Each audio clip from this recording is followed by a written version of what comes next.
Impossible de lui en passer une petite vite. Cube Radio. En direct à LCN. Fiscalité à Montréal. Et là, la marmite a débordé aujourd'hui. On sait à quel point le problème d'itinérance, notamment, explose, sort des grandes villes. C'est criant aussi à Granby, à Mascouche. On veut de nouvelles sources de revenus dans les villes. Alors, on écoute les répliques des ministres caquistes aujourd'hui. Plusieurs municipalités n'utilisent pas ce droit de diversification. Donc, c'est à elles aussi de bien gérer leur municipalité. Puis il n'y a pas une sortie comme ça qui va aider à sortir une personne de l'itinérance. Premier sujet de discussion pour nos analystes, Emmanuel, Mario et Paul. Bonjour à vous. Salut, Sophie. Bonjour. Alors, le ton est donné, hein? Le ton est donné. Est-ce qu'il faut taper sur la tête des maires? Mario, comment tu vois ça? Taper sur la tête des maires, non. C'est une négociation. Ça s'apparente à la négociation du secteur public. Tout le monde part au début. Le gouvernement dit « j'ai pas d'argent ». Les villes disent « nous, on a des besoins immenses ». Puis ils vont s'entendre sur un nouveau pacte fiscal à la fin de tout ça. Mais ils partent de loin, là, tu sais. Puis on sent quand même que les municipalités et le gouvernement s'est tendu.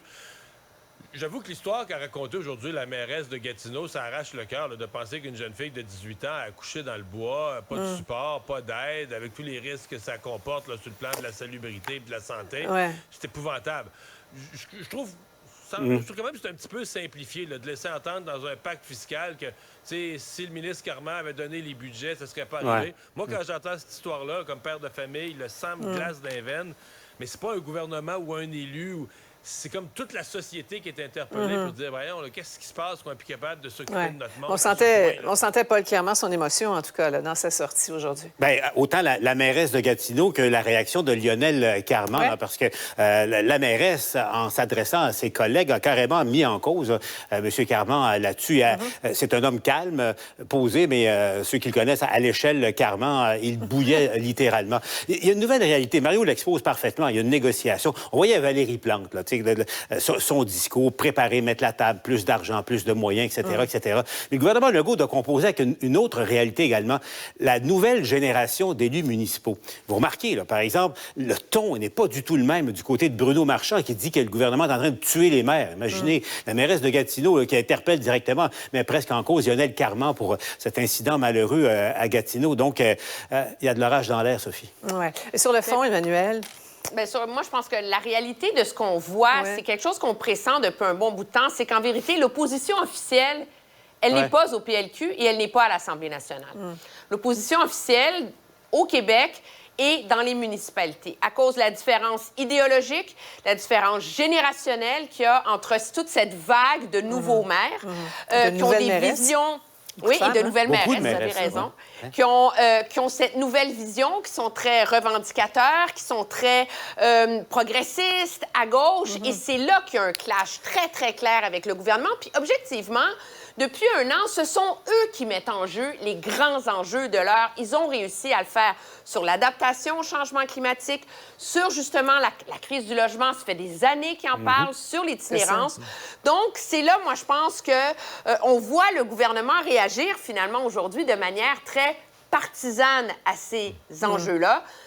Il va falloir, cependant, qu'il y ait une réflexion réelle sur comment on réussit à prendre en charge. Parce que moi, ça me fait un peu rire quand j'entends la ministre Laforêt dire « Mais vous savez, ils ont des nouveaux pouvoirs et ils les utilisent pas. Nous, on n'a plus d'argent. » Mais c'est facile, ça. C'est une façon de dire « Nous, à Québec, on n'aura pas l'odieux de taxer plus les gens. Vous, les villes, faites-le donc, taxer plus les gens pour les financer, ces services-là. » C'est la même poche, là. Mais je peux... Oui, effectivement. Mais je peux vous dire que du côté du gouvernement à Québec, là, quand on se fait accuser d'être responsable de tout et que les villes n'ont pas à s'occuper des problèmes sociaux. Quand on voit certaines initiatives dans certaines villes, Montréal, la mairesse Plante l'idée de donner un panier cadeau pour tous les nouveaux bébés. Est-ce le rôle d'une ville de faire ça? Donc, il y a beaucoup de méfiance en ce moment, c'est le moins qu'on peut dire. En tout cas, ça met sur les sur la question du logement, les villes... Ils ont de la responsabilité, les villes. Du Québec disent il faut plus d'argent.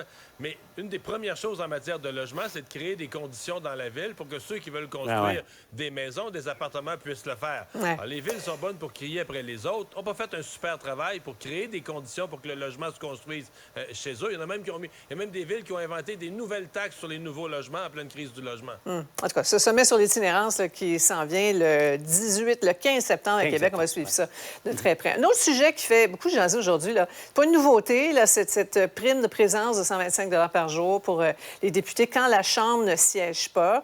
L'ancien président de l'Assemblée nationale, Jean-Pierre Charbonneau, trouve ça indécent dans le contexte. Le premier ministre a répliqué, on l'écoute. Ça n'a rien à voir avec le rattrapage salarial.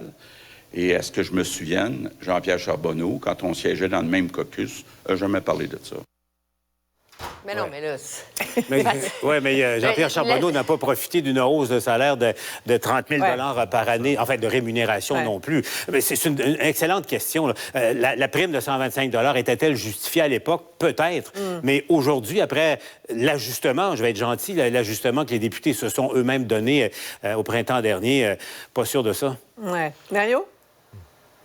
Ça paraît mal? C'est une petite affaire qui vient un peu donner raison à Québec solidaire, là, quand il disait, tu sais, j'ai pas toujours aimé la façon dont Québec solidaire a conduit le débat. Des fois, c'était opportuniste un peu pour faire plaisir au peuple, tu sais, mais ils ont quand même été cohérents, toujours maintenu le discours que si on voulait réviser le salaire, il fallait réviser l'ensemble. Faire le tour de l'ensemble du livre, de toutes les petites conditions de rémunération. Et si on avait fait l'exercice au complet, c'est peut-être le genre de clause qu'on aurait dit, bon, ben là, 30 000 de plus, là, le 125 pour aller siéger au mois d'août, ça va être correct. Dernier mot, Emmanuel. Mais moi, je vais vous avouer, ça m'a carrément jeté à terre que le premier ministre réagisse comme ça aujourd'hui, là. Je veux dire, on est dans un contexte où, déjà en négociant avec les syndicats de la fonction publique, il se fait remettre sur le nez l'histoire du 30 000 $. Cette prime-là, qui est une prime jaquette, on va l'appeler, là, des députés, là, elle était légitime à l'époque. Ça dépend à quelle heure il siège. Ça dépend à quelle heure il siège, Emmanuel. était légitime à l'époque où il était complètement sous-payé. Tu viens d'opérer un rattrapage salarial. C'est injustifié. Puis comme dit Mario, c'est la preuve qu'on aurait dû regarder l'ensemble de leur rémunération. Oui, très, très bons arguments. On poursuit la discussion tout de suite après la pause. Et on va revenir notamment sur les conservateurs. M. Poilièvre qui en a rajouté aujourd'hui. Alors, restez là. Bougez pas.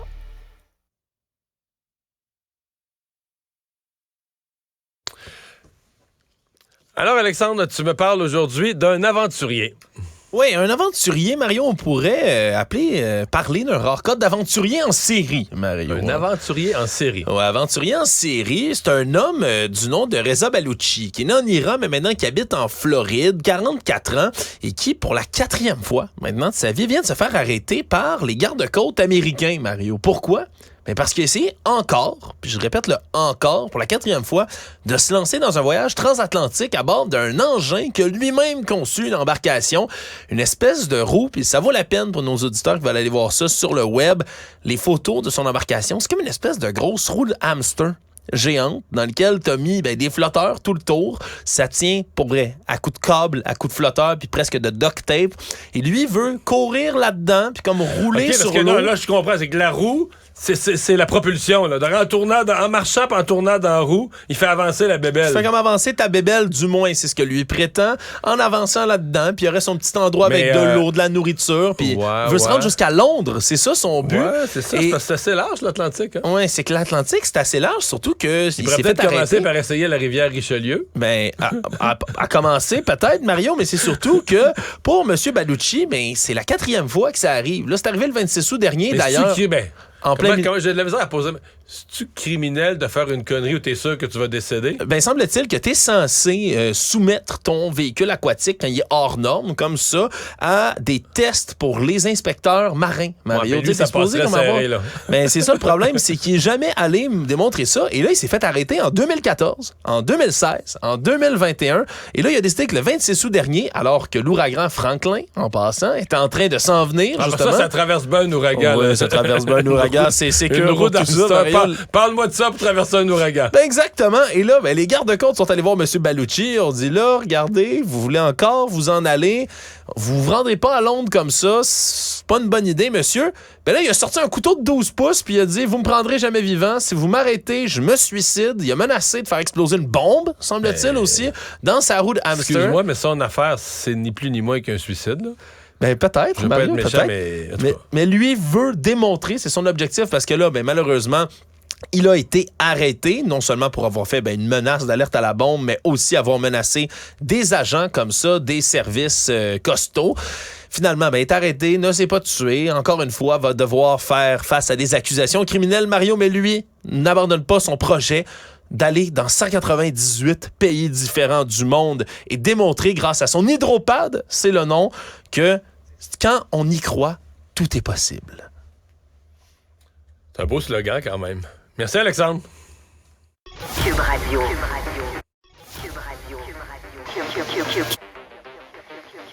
Cube Radio.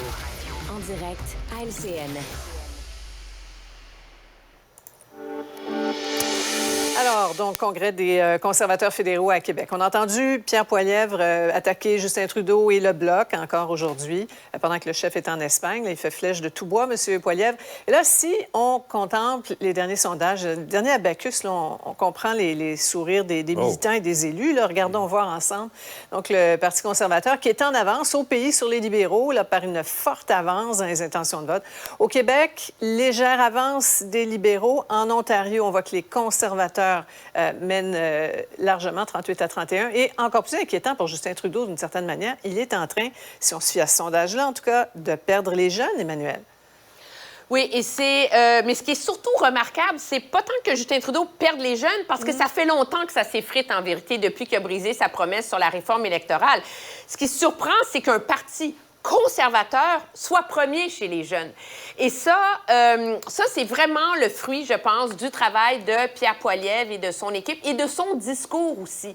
La réalité, c'est qu'on habite à l'échelle du pays, on est face à une situation où il y a une génération entière qui fait face à la perspective de ne jamais pouvoir devenir propriétaire. C'est en train de diviser la société, c'est en train de creuser des inégalités. Et Pierre Poilievre a été très, très, très habile depuis un an à labourer cette terre-là et à se faire le porte-voix de cette génération d'exclus, si on veut, du marché de la propriété. Et ça contribue grandement à sa capacité d'aller rejoindre cet électorat-là, pour qui, finalement, M. Trudeau n'a aucune solution en frais. Mais disons-le, pour lui, c'est une situation exceptionnelle en amorçant un congrès à Québec. Là. Pincez-vous, là, les conservateurs, vous menez chez les jeunes, vous menez partout au pays, 12-14 points d'avance, sauf au Québec. Mais c'est tellement fort la montée ailleurs au Canada que Pierre Poilievre, en ce moment, gagnerait l'élection gouvernement majoritaire sans le Québec, sans faire de gain au Québec. Donc, c'est quand même exceptionnel. Maintenant, pour lui, ça arrive probablement à 2 ans d'une élection. Donc, tu sais, quand tu atteins ton pic très, très haut dans un cycle politique, sera-t-il capable de maintenir ça? Mais c'est une belle question, en tout cas, pour M. Poilievre. Il ne faut pas monter trop haut, hein, Mario? Trop vite. Non, mais l'autre question, moi, qui m'inquiéterait si j'étais Justin Trudeau, parce que même quand le Parti libéral était plus faible, on avait commencé à le voir au printemps, Justin Trudeau, lui, demeurait très populaire, plus que Pierre Poilievre. Et ça aussi, dans l'autre, il y a l'abacus, mais dans l'autre sondage aujourd'hui, le Angus Reid, on a sondé la question meilleur premier ministre. Qui ferait le meilleur premier ministre? Et là, c'est inquiétant pour Justin Trudeau parce que se retrouve là, à du 2 pour 1 derrière Pierre Poilievre. En fait, Justin Trudeau est quasiment au même niveau que Jack Metzing. Là. Et ça, pour M. Trudeau, moi-même, je suis un peu sous le choc. Qu'est-ce qui est arrivé durant l'été? Les chiffres ont... Tu sais, l'été, d'habitude, c'est tranquille. Personne ne parle de politique. Il y a quelque chose... Est-ce que c'est les attaques répétées de Pierre Poilievre qui, tout à coup, là, le clou, à force de taper sur le clou, il a rentré? Mais il y a quelque chose il y a une chaîne de brisé, qui a débarqué pour Justin Trudeau durant l'été, vraiment. Mais ce qui est arrivé, c'est un remaniement de son conseil des ministres qui était tout en symbole, où on nomme des gens à cause de la couleur de leur peau, de leur circonscription, etc., qui n'est pas accompagné d'un plan et d'un message. Puis une retraite du cabinet qui a trouvé beaucoup d'écho, où on a vu un gouvernement démuni, incapable d'offrir des solutions aux grandes crises de l'heure. Et c'est ça qui fait mal à Justin Trudeau en ce moment, c'est que les gens lui reprochent d'avoir pas de nouvelles idées. C'est ça, mais la fatigue, l'usure, le fait que, comme l'a dit Emmanuel, M. Trudeau n'est pas parvenu à se renouveler, à projeter l'image d'une dynamique interne. Mais en même temps, l'autre facteur fondamental, c'est la réalité économique qui a rattrapé la hausse des taux d'intérêt, rattrape de plus en plus les gens. Et c'est là où le message très ciblé de Pierre Poilievre et d'une efficacité on a quelques pistes d'explication.